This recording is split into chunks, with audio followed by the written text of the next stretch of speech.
Kayla was very clumsy. She would run me over in the kitchen. I mean, just literally. And I'd be like, Kayla, I'm right here, honey. And she'd be like, oh, I'm so sorry. And it just was really wild.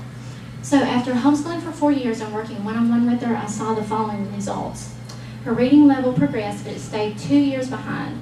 She should have been reading on an 8th grade level, but she was at a 6 to 6.5 grade reading level. Now, this is not understanding what you're reading.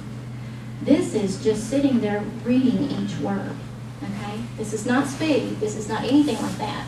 She had no comprehension of what she was reading, and she would get real anxious about that, okay? She was unable to remember her multiplication facts. Now, this is what's crazy to me. Okay, I would give her a sheet of multiplication facts with the answers. I mean, 1 times 1 is 1. 1 times 2 is 2. All she had to do, I would give her the page of multiplication tables. All she had to do was look over here. 1 times 2 is 2, and put it in the blank. And she could not do that. It blew my mind. And I told Ed, I was like, how are we going to progress? It's like we've gotten to this certain point and we've stopped. We cannot go any further. This is emotionally, this is, across the board. It was with school, it was with anything. And it scared me to death, I'm going to be honest with you. She still had no concept of time. She couldn't tell time, and if her daddy asked her, she would just completely break down. If he said, okay, what time is it? The clock would say 2 o'clock, and she would just look at it. And then you could see the tears coming. She couldn't do it. She continued to be oblivious to her surroundings. She was very immature for her age. She could not relate to other children her age. She was very embarrassed. She was afraid they would ask her things and she wouldn't know what was going on. It was very sad. So during all this time, we changed her medication, as I said, to 2 different types of ADD meds. We started counseling. We started taking antidepressants because of her frustration level. And I'm going to tell you, Mama was not helping with this frustration level. Mother was having a panic attack herself because we're getting close to 15 years old. And I love this picture of my Kayla because this is her. If you could see the inside of her at this point, this is before therapy, you would know the turmoil that this baby was in. And it represents, like I said here, a beautiful girl that's hiding on the inside, but she was behind the mask of frustration, fear, failure, and embarrassment. And she was trapped. And that's the way these children feel. They are trapped. They have no idea how to be different, and they want to please us. They want to be different, but they don't know how. And they can't tell you why. They can't tell you what's wrong with them. They just know they're different, but they don't know why. By the end of the 2009 school year, Kayla's frustration level was at a very dangerous level. So severe that her meds had quit working, her ADD meds. I called her doctor. He put her on some others. These were so severe on her that we were concerned about her hurting herself. So all of a sudden, that summer of 2009, I called her counselor in a panic, and I said, look, I don't know what to do.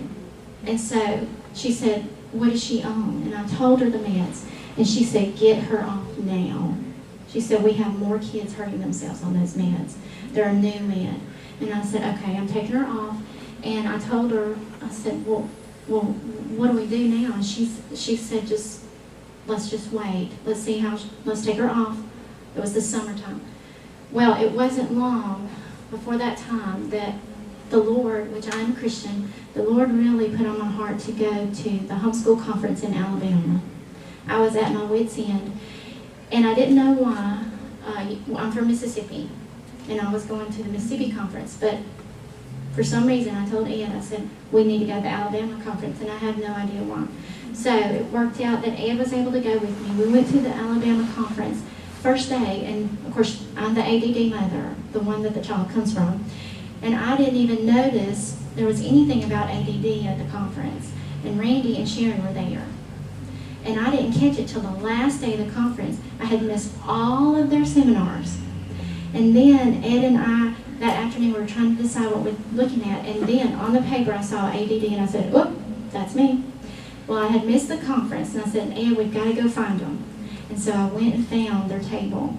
And I'm probably scared Randy half to death. And I said, now tell me what's your story, because I'm fixing to tell you mine. And when he told me, and he looked at me and he said, Gail, we can reverse that. And probably my mouth hit the ground. And I almost cried. And I said, I don't know if you're for real. I don't know if this is true, but I'm at my wit's end and I'm coming. I said, how quick can you get me? Can you have me tomorrow? And he said, well, we can't do it tomorrow, but you call us and we'll set up an appointment. So I went, and I'll tell you, I had no idea what they did, didn't care, just wanted some help. And so we went. After her initial evaluation at Snyder, this is what we found. Now, I'm going to tell you, have you ever felt like somebody just whipped you up and down? This is what happened to me that day. I'm going to tell you. When Kayla's eyes got tired, they would drift inward. Okay? She had a focusing disorder. She had low visual memory. She was in the 5th percentile of her age group. 5th. She had the tunnel vision, just like he talked about. That's why she ran me over all the time. She had the hearing disorder. That's why she couldn't hear her phonics. She had problems with her motor planning, her sequencing. This baby had everything that he set up there and more. And this mama, by the time that he got through showing me what my child was living in, broke down and cried. And I looked at my child and I said, I am so sorry. I did. And I asked her to forgive me because of what I had put her through. And I had no idea what she was going through. During this testing, that's what I was saying right there. You know, and I think that's what as parents we don't understand. We think it's a discipline problem. We see somebody's child and we think they just need good whipping. But you know, a lot of times the behaviors, just like he said, is what they're living in that you have no idea is going on.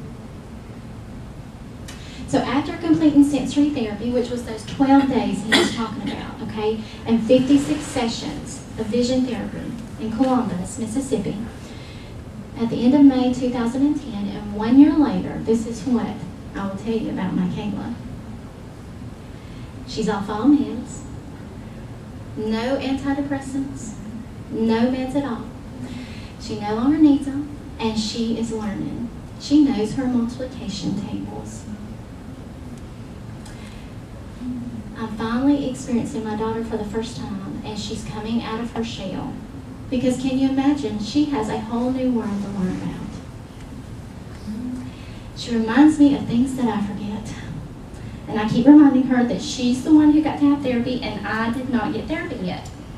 But she loves to remind me of that. So, she told me just the other day that she was going to start using her iTouch to get up in the morning and to remind herself of things she needed to do. And she's doing that. That was a miracle to me the other day when she told me that. A miracle. She loves to read. She reads at night, all the time. Now she has shelves of books because she's catching up. She's able to remember her multiplication tables, just like I said. But the key that I tell parents is that she's taking what she knows, because she's not caught up, but using it to figure out what she doesn't. That is huge. That is major. That is not learning how to cope. That's learning. She's working on Saxon math now at level 7-8. That would be unreal. And that's within 1 year after completing therapy. Now, this was a child who could not go any further than 4th grade almost. Okay? Her spelling, I have not started her on the spelling program. But this child is spelling like you would not believe. And you know why? Because she can actually see the words now. And the more she reads, the more she remembers words. And she'll even spell words for her sister now. And she'll spell them, and then she'll look at me and say, I got that right, didn't I? I said, yeah, you did. And she just grins. She's working 8th and 9th grade science. And y'all, she's reading the whole program by herself, taking notes, and then I am testing her. So I am not involved anymore. And she got almost all of them right. That's a miracle, I'm going to tell you. This is what's so funny. Her dad and I kind of laugh at this. She used to tell everybody she was great at softball. My daughter was not good at softball. She loved softball, but she was not good at softball. She could not catch the ball. She could not hit the ball. She can hit the ball now, and she can catch it too. And she loves it. And they actually moved her up in the batting line, and she just thought that was great. But the key here is that Mom didn't do it. She is excelling on her own, so her self-confidence is growing like at tremendous leaps and bounds, like you and I could never do for her. I could never move her beyond where she was because she had to move herself before her self-confidence could go in there. Her social skills have also improved. We changed churches, which is a very dramatic thing for children. We felt God calling us to a different church. I was real concerned about her because she never used to handle change well. She's doing great. And God is really working in her life, and I'm just so excited. So this is my Kayla now. This is everything she participated in this year that she would never have done. Because now she feels confident with herself. She's not afraid like she was. She's not 100%, I'm going to tell you. This is a whole process, and that's what I tell parents when they come to my home or when I visit with them over the phone. This is not a quick fix. This has been a long journey, but we value every step that we take. And every step she takes is another step of self-esteem. But how many children, their whole life is like that? But now she's got the tools that she needs to be able to make those steps on her own without her mother having to push her the whole way. And she knows she can do it now. She knows. So that's what I encourage parents. Look at this as life always is. It's a journey. It's exciting. And there's many doors to open up now. And we're just all excited about what's coming next.